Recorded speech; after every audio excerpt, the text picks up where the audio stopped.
بسم الله والصلاة والسلام على رسول الله. السلام عليكم حبيباتي، نتمنى انكم تكونوا بخير وبألف خير يا رب. شوفوا جبت لكم هذه الكيكة البنينة الهشيشة لمحبي البرتقال. كيكة بعصير البرتقال رائعة وهشيشة وتذوب في الفم، هايلة ومشربة الله يبارك بعصير البرتقال. يعني كيكة ما عندي ما نقول لكم فيها. نروحوا حبيباتي مع بعض للمقادير. المقادير وش عندنا هنا؟ عندنا كاس الا ربع، كاس نقص كما راكم تشوفوا، كاس الا ربع زيت، كاس الا ربع عصير برتقال، وكاس الا ربع سكر، ملعقه فاني مملوءه، بيضتين، ساشي تاع خميره كيميائيه، زيت تاع حبه برتقال، وملعقه كبيره تاع العشاء حليب بودر، وكأسين من الفرينة اكيد كونوا غربلناه. البيض تاعنا اكيد اللي كنا غسلناه هو بدرجه حراره الغرفه، نحطه في البول تاعنا ونضيف عليه رشه من الملح، قرصه خفيفه تاع الملح كما راكم تشوفوا، نحطوا ملعقه الفاني، وايضا كاس تاع السكر، ماشي كاس الا ربع. الصوره واضحه امامكم. نخلطوا بالفواي، ندخلوا هذاك البيض مع السكر كيما راكم تشوفوا. حبيبتي التفاعل راه قليل قليل قليل، القناة تراجعت كثيرا، ما فهمتش، كانت القناة ماشية جيدا. لما بدأت تكبر القناة وقربنا أن نوصل لل1000، القناة ولات تراجعت بزاف. نتمنى أنكم الوصفات تبارطاجيهم الماكسيموم، نتمنى أنكم أيضا تحفزوني بلي جام بلي كومنتير كالعادة حبيباتي. شوفوا أيضا حطيت الزيت تاع البرتقال، درت زيت تاع حبة كاملة. شوفوا هذه الكيكة اللي بحب البرتقال إدمان، والله إنها إدمان، رائعة.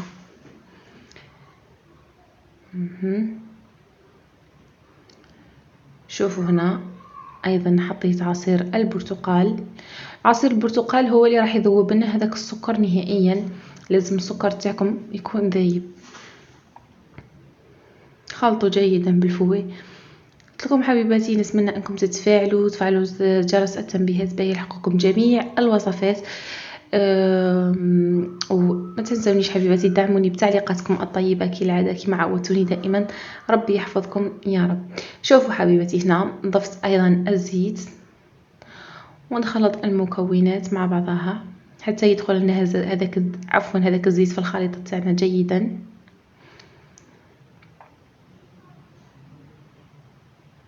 نتمنى انكم تجربوا هذا الوصفه من اعماق قلبي.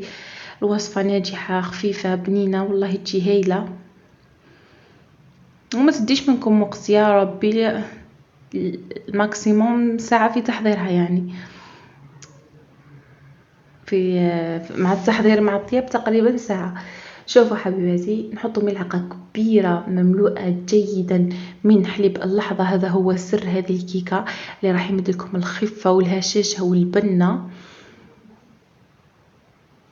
دخلوا ايضا هو مع هذيك المكونات كامل، دخلوه مليح. بعدها راح حبيباتي نبداو نضيفو في الفرينه ضفت الكاس الاول اللي كنت غربلته، شوفوا هنا. وايضا نحط علبه تاع ساشي تاع خميره الكيميائيه، هي ايضا بعد ما كنا حاطين الكاس الاول تاع الفرينه، ونخلطوا. شوفوا الفرينه حبيباتي كل وحده والفرينه تاعها، كاين اللي الفرينه تاعها تشرب، وكاين اللي لافارين تاعها ما تشربش. انا في هذه الوصفه يعني شوفوا كامل تعرفوا القوام تاع النسكوتشو، انا في الوصفه هذه خذيت معايا كاسين تماما. هذا هو الكاس اللي استعملته، كاس 220 مليلتر العادي الموجود في كافه البيوت الجزائريه. هذا هو القوام اللي تحصلت عليه. شوفوا هنا انا المول تاعي هنا حطيت فيها الزبده والزيت، ولكن حبيباتي انا هنا راح نقول لكم الخطا اللي وقعت فيه، اني ما وضعتش ورق الطهي. نورمالمون في الاسفل وقطعوا ورقة تاع ورق الطهي طوليا، لانه فيما بعد تقد فاسيلمون راح تنحيو الكيكه من الحواف، لكن راح تلصق لكم من تحت.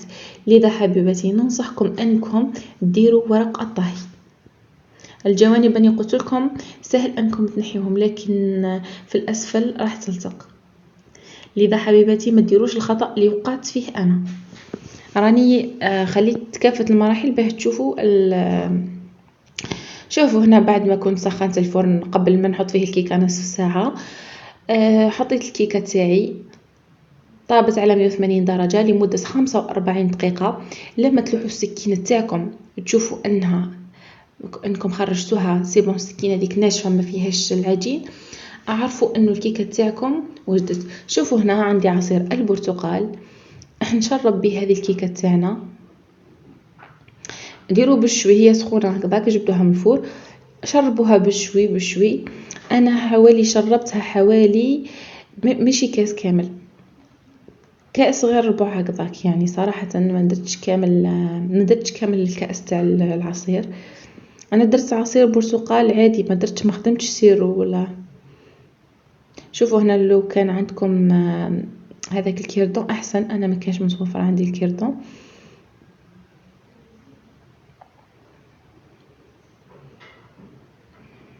شوفوا حبيبتي دوك تشوفوا الكميه اللي استهلكتها انا في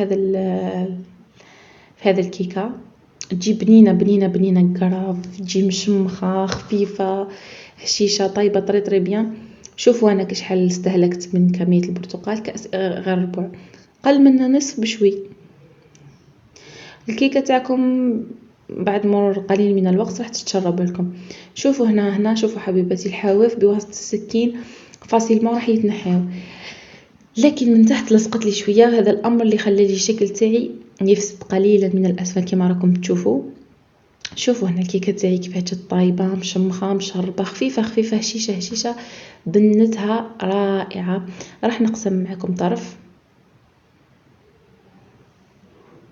نتمنى انكم تجربوا هذا الوصفه وتفرحوني في التعليقات. تجربوا جميع الوصفات اللي حطيتهم لكم، جميع الوصفات ناجحه باذن الله باذن الله.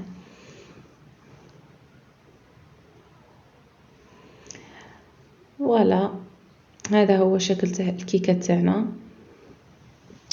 جات كيكه هايله هشيشه خفيفه وبنينه، ذوق البرتقال فيها رائع. نتمنى انكم تجربوا هذه الوصفه. في نهايه الفيديو كالعاده نقول لكم اللهم صل وسلم وبارك على سيدنا محمد وعلى آله وأصحابه أجمعين. حبيباتي الصلاة على النبي فيها بركة كبيرة، ما تنساوش حبيباتي تصليوا على النبي عليه أفضل الصلاة والسلام. أجري وأجركم على الله إن شاء الله يا رب. كالعادة فعلوا جرس التنبيهات، جيم بارتاج كومنتير، تعليقاتكم المحفزة هي اللي راهي تخليني نكمل معكم بإذن الله.